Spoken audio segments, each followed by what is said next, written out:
Sa tingin mo, ano yung dahilan ni Julius at ni Tonton at ikaw ang tinuturong master? Ano ba nangyari? Awal ba kayo or bakit?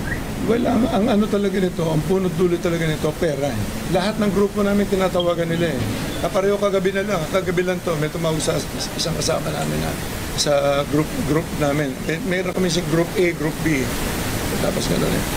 Tinawagan daw siya kagabi, ni Brown na naman. Ang sabi sa akin, mga 11:10, tulog na ako, tinawagan ako. Yung isang partner namin.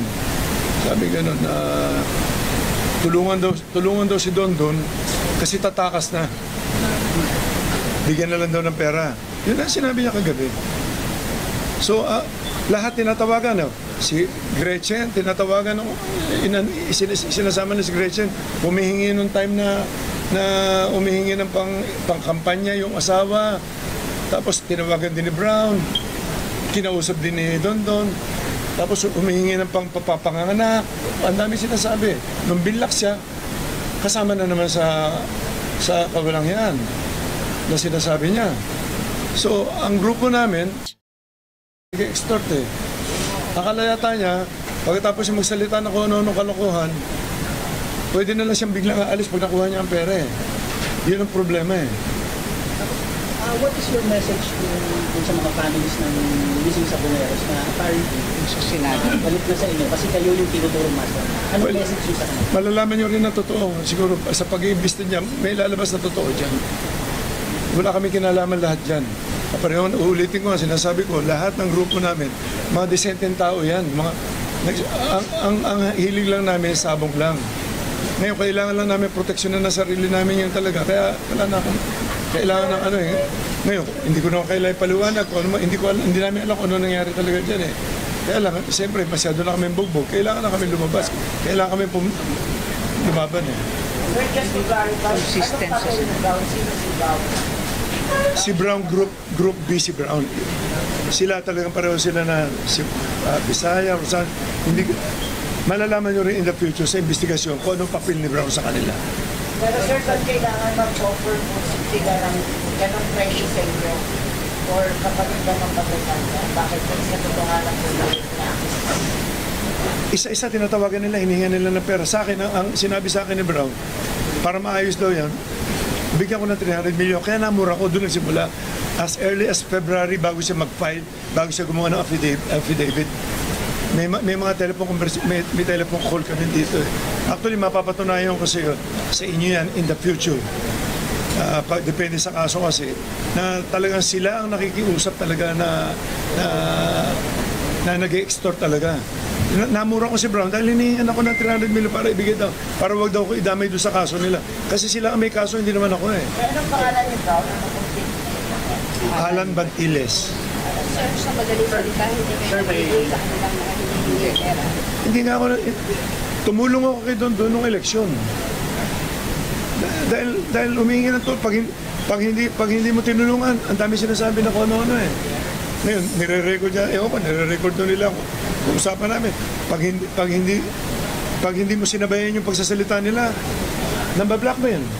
So, kailangan sabayan mo na kung ano yung sinasabi niya. Bakit po, sir, hindi niyo ninyo ipina-entrap yung kanilang mga extortion activities? Meron silang gagawin. Bakit hindi po ipina-entrap yung kanilang mga extortion activities?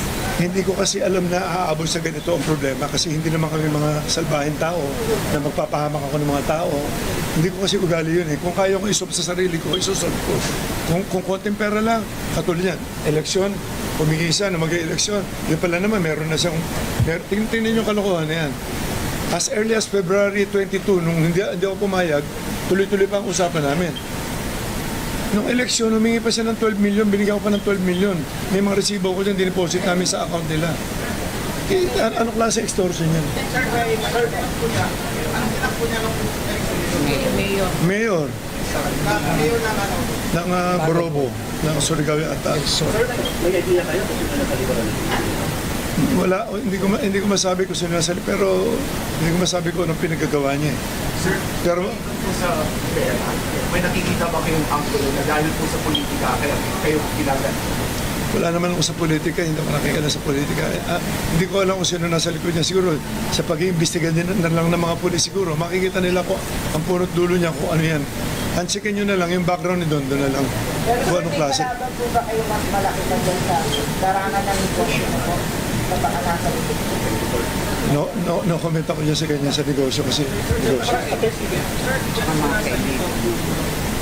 Lagi ko siya nakakausap maski nung huli. Last night. Hindi, Sendang feelers last 2 days. I think last week, eto sinabi niya sa akin. Tumawag si Brown, pagtawag ni Brown, sinabi niya, boss, gusto ko yung makausap ni Don kasi aalis na raw. Mag-usap na lang kayo para makaalis siya kasi inaayos na lang yung visa yung visa yata nung anak niya, yung bata. Tapos, ang sabi niya sa akin, sabi niya, boss, magandang hapon po. Sabi nun, namumupo naman siya. Sabi niya, gusto ko sana iligtas kayo pero yung mga kasama nyo dapat isama ko sila. Sabi ko, ano kasalanan namin? Bakit mo kami sasama? So medyo yun, hindi maganda naging usapan. I was able to read your affidavit. Meron po nakalagay doon na si Rogelio Barican is nakipag-meet kay Don. Sinasabi po ni Rogelio Barican planning to assassinate you and rob yung mga property. Okay, ganito yan. Nung nagtatago sila, okay, nakarating na sa akin yan, itong huli na lang Pagka nakakainom kasi yan, ang dami masyadong kwento, ang dami mga pinaplano. Kaya si Don, paglasing yan, kung ano mga pinagsasabi niyan Tapos, nasa isang meeting, nasa safe house sila nila na tinataguan nila, sa bandang Parañaque daw, ilan sila dyan, hindi ko alam kung sino-sino kasama lahat, kasi sila nakakaalam yan. Pinilano nila na, kasi noong time na yun, talagang delikado rin ang papel ko kasi nasa paligid ko, mga tao niya Noong time na yun, nagtitiwala ako sa kanya. Ngayon, ang napag-usapan doon, kikidnapin ako, matutubos ako, saka papatayin ako.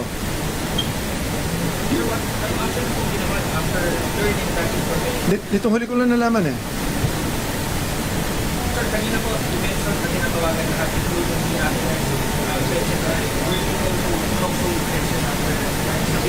pangalan nyo, in line with your name. Wala namang problema kasi talaga naman kasama namin siya sa Group A. Magkakaano kami, yung Group A niya, yung tinatawag, investor lang yan. Walang kinalaman sa mga operation yan. May operation, naglalaban lang sila ng mga manok.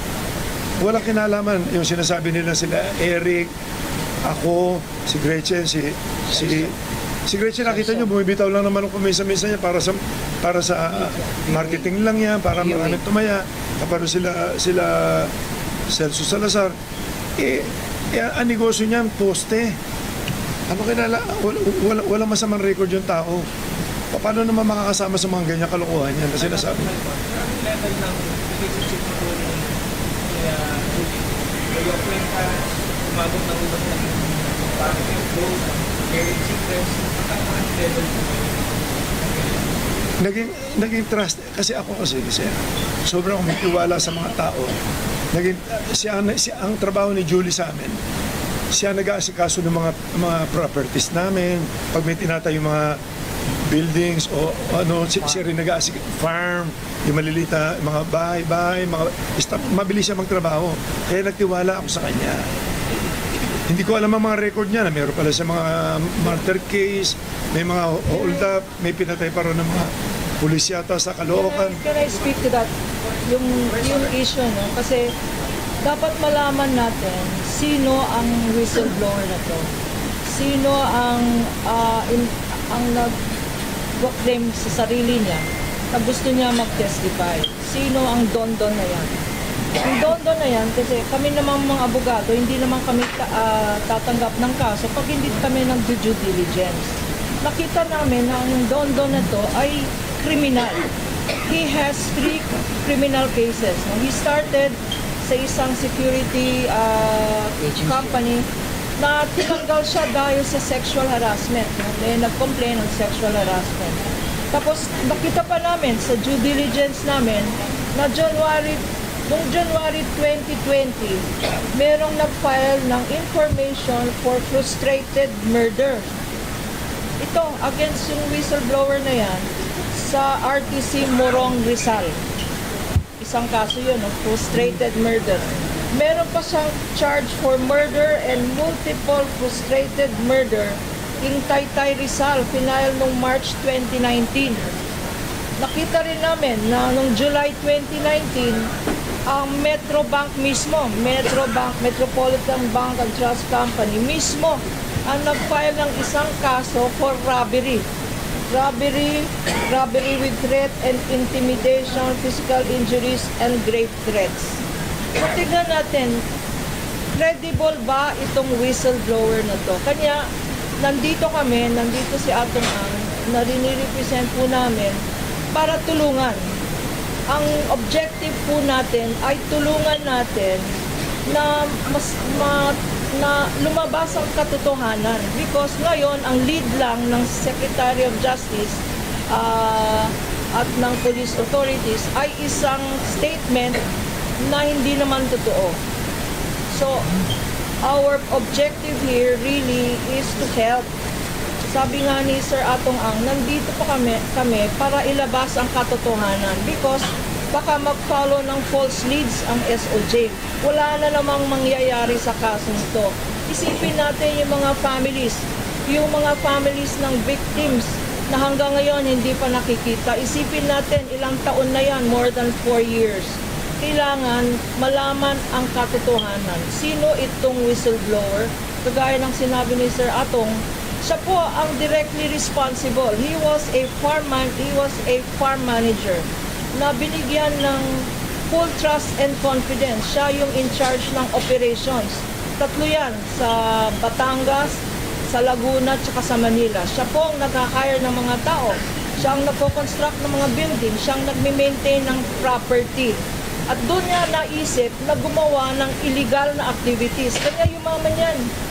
Meron pala siyang, nalaman namin rin sa aming investigation, na meron siyang separate na business na hindi alam ni Sir Atong Ang. Sa separate na business na yan, doon siya gumagawa ng pera, illegal operations. Meron rin siyang, siguro ang tawag ko doon, private army, napakadaming security guards, napakadaming firearms. Kaya natatakot. Yung mga alam ang ginagawa nitong Dondon na to ay natatakot mag-come forward because may sariling operations itong si Dondon na yan at takot na takot sila.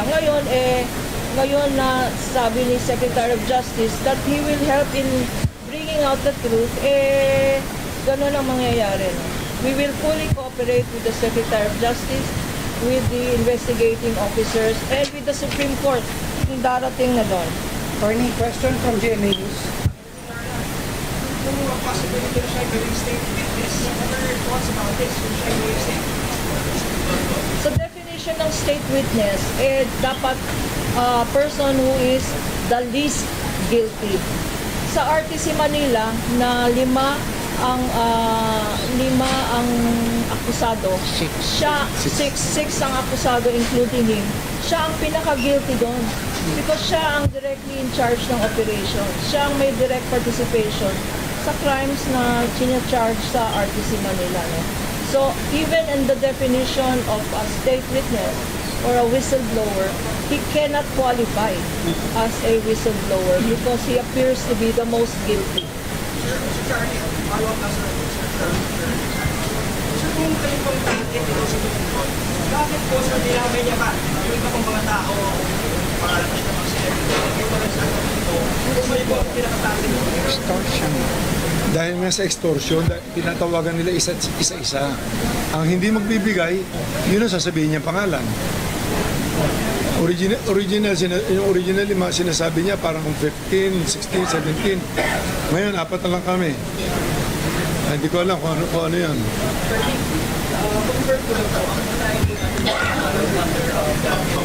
Complaint. Lima ang final na complaints today. Ang unang-una yung robbery, attempted robbery with intimidation and force. No? Ang pangalawa, meron tayong grave threats, meron tayong grave coercion, kasama dyan yung mga extortion, meron tayong slander, yung mga pinagsasabi niya na wala namang katotohanan sa media, destroying the character or reputation of innocent people. No? At panglima, meron tayong tinatawag na incriminating innocent persons. So, 5 ang final na kaso today sa prosecutor's office. Okay, sir, sorry po. Sir, would you know po kung yung mga kasama niyo po sa grupo will also file case against this person?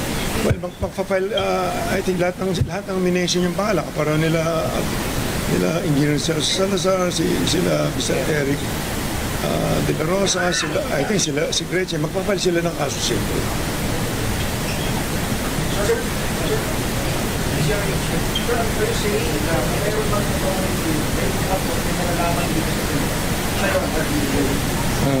Meron man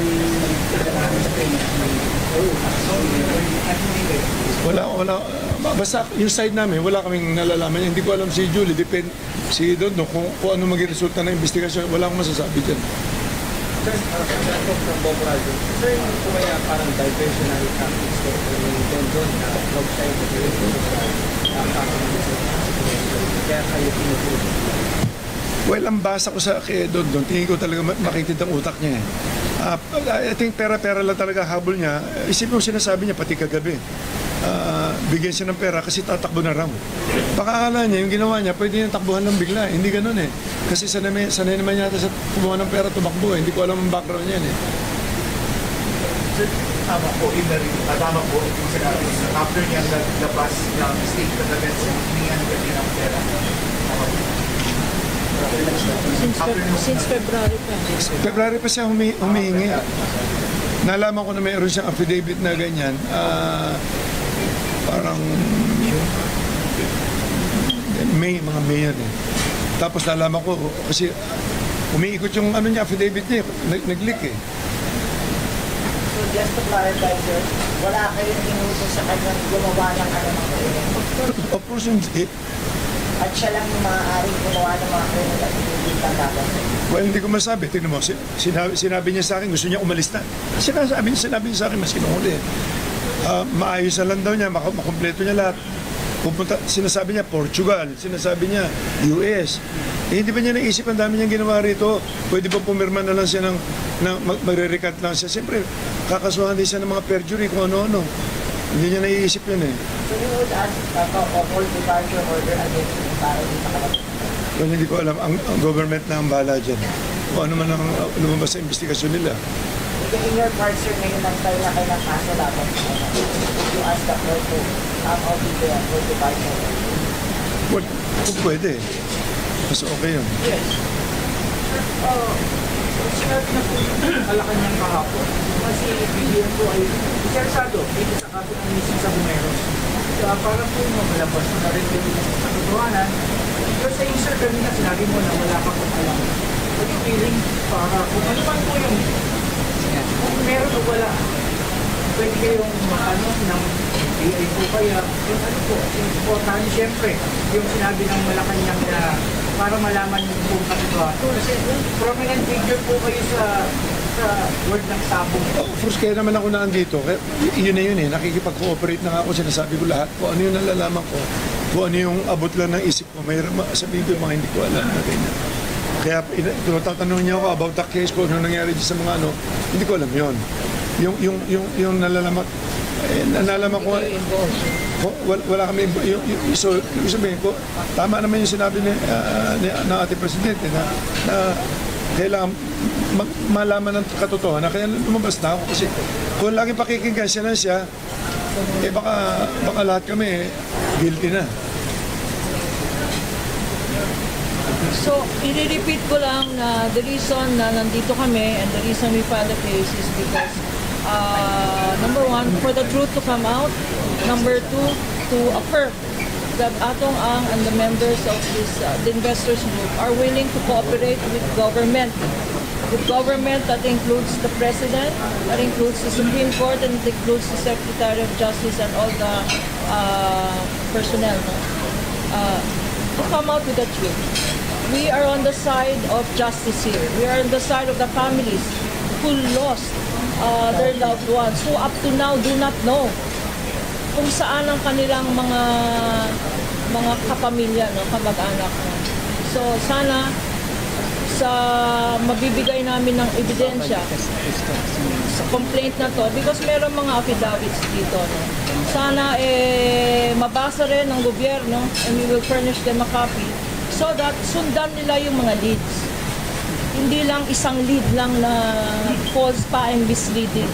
Huwag silang maniwala sa hearsay evidence na isang whistleblower na alam natin, based on personal knowledge, na siya ang nag-i-store. Kasi ang pera-pera lang to, at sinabi niya na gusto na niyang umalis ng country. No?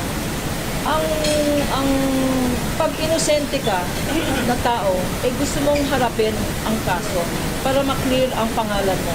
Yung mga feeling guilty lang, sila ang gustong tumakbo. Sila ang gustong mag-disappear. So, tignan natin ang mangyayari sa investigation. Pero dito sa kaso, we are very confident that there is strong evidence for the 5 cases that we have filed on behalf of Atamas. Question, Manila Times. Nakikinig ko lang. Ano masabi niyo naman about leading allegations on Sanchez? Although tinanggi na ni Sanchez yung allegations kayo, leading allegations, ano po masasabi? Wala naman sa kinalaman sa kaso babayaan na lumati. Sir, just to clarify, may dumati po ba sa inyo isa sa kapamilya yung pangalang sinasabi na matay yung kanilang panakailangan? Parang niya taklolo sa investigation. Wala. Sir Jimmy, public affairs, ano po ang gagawin niyo sa kanyang humiling po yung mga kaano? Well, yun nga lang, kaya naman nandito na ako para matulungan na rin. Pero kailangan niya ata akong bumalik doon, may pipirmahan kami uli. So, I hope nasabi na namin lahat. Marami sa, lalo na sa Channel 7, kapareho kahapon, nakikiusap lang ako sa media. Gawin yung fair lang, katulad na hindi naman niya narinig ang side namin. Kahapon lang, isipin nyo, biglang inilabas niya na sinusuhulan ko si Don. Dapat tinanong muna niya, binabalanse bago siya maglabas. Di ba? Yun ang parang one-sided eh. Dapat, pag may mga ganong media, di ba? Kung ako tatanungin sa media, may nag-accuse, dapat yung ina-accuse, tatanungin muna bago maglabas, both sides ilabas. Katulad niya. Late ako nagsalita ngayon. I'm sure hindi ako i-cover ng Channel 7 siguro ngayon. Diyan po, marami sila. Diyan sila, sir. Talaga ito, simula umpisa, ito mo. Hindi ko alam kung pinopondo, gumawa pa sila ng pelikula. Ako na naman ang kontrabida, ayoko mag-artista eh. Simula bata ako. Lagi ako kontrabida eh. John. Kaya ang kasalanan ni John. Bakit pala sa Mandaluyong yung isinampa yung kaso? Bakit hindi po sa DOJ? Bakit po sa Mandaluyong isinampa yung kaso? This is his place of residence. Dito ako lumaki sa Mandaluyong talaga. Lumaki ako sa tabi ng squatter talaga kami. Ako lumaki. Kilala ako dito. Talagang dito ako lumaki sa Mandaluyong. Dito wala akong record na, maski magtanong kay Rito, dito ako simula 3 years old, 4 years old yata yun. Wala akong kaso dito maski na ano. Last question po, may pipirmahan pa sa prosecutor. Sir, laban na naman essential lang. Bakit po kayo, sir, ang kanina dapat po paliwala ng taong bayan sa mga pumikapat? Well, hindi ako pareho ng Channel 7 na hindi binabalanse lahat. Ang gusto ko lang balansehin niyo muna bago kayo maglaba. Ako, pakinggan niyo lang side ko. Ngayon, i-analyze nyo ngayon doon sa side na sinasabi ni Don. Number 1, tignan nyo pagkatao niya, pagkatao ko, pagkatao namin lahat. Wala naman kami yung history na pumapatay ng tao. Di ba? Paano mangyayari yan? So, balansehin lang natin. Kasi labas tayo ng labas na para mapanood lang. Ilalabas natin araw-araw, nilalabas natin si Don, series pa. Di ba? Paano na kami? Kung sasalita kami, hindi naman ilalabas ng totoo. Ngayon, nandito kayo lahat, kayo na mag-analyze. Nagsisinungaling ba mukha ako? Hindi. Sabi ko lahat at totoo. At sa punto po ito, sir, for sure, nakikinig po nanonood si Don Patidongan. Ano po gusto nyo direktamente sabihin? Well, yun na, sabi ko na, Don, mag-isip ka doon. Kung ano man ang mga, huwag ka na magsinungaling. Tinuri kita parang anak ko eh. Hindi ko alam na ganyan kakasama. Pati ako, papatayin mo pa, kikidnapin mo pa ako. Yun lang, ganun lang kasimple. Kailangan ko ng proteksyon na ng sarili ko na. Tsaka ang grupo namin, kawawa na kami masyado. Yun lang. Maraming salamat. Thank you. Maraming salamat. May snack ko, may pagkain tayo dyan. Kain lang kayo lahat dyan, ha? Tapos bayaran nyo na. Okay na, bayaran nyo.